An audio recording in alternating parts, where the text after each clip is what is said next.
Nobody 2 is one of those movies that felt like it had a really nice idea, and then all of a sudden it turned left when it should have stayed straight or gone right. My biggest issue with this film is not Bob Odenkirk or RZA or anybody else involved as far as the cast goes. It's that this movie doesn't feel connected at all to the first one. It just is kind of this action-packed, generic dialogue, generic villains, generic moments mixed with this humor from National Lampoon's Vacation. It's currently streaming on Peacock, and I'll be honest with you, it's a mindless entertainment, but it's insulting in a way because the first one was like your dad's version of John Wick. It's like Dad Bod meets John Wick. Now, the greatest thing about this is how great of shape he got in for this and how that really helped him surviving his heart attack.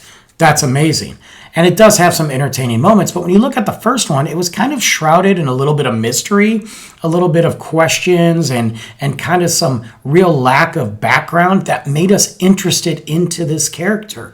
We learned about him in the first film, and we saw a couple things connected with his family, but we didn't really learn the big picture. Here, they kind of add a little bit more to that and add some layers while throwing in more family members, but they gave us some of the most generic, typical ABC that we have seen in action films, and it was just disappointing. I'm not saying that it's not fun to watch. I'm just saying that it's really not that good. Because you sat there and said, oh, we need an action movie. We need a Nobody 2. Let me push the button and let me get this Chat GPT script out and AI out, and it's going to create a movie for us with little substance.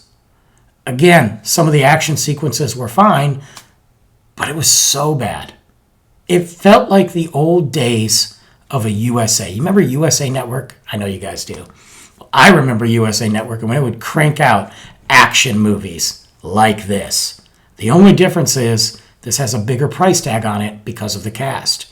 You take the cast out of this film and you plop them in with a couple others, and it's even worse.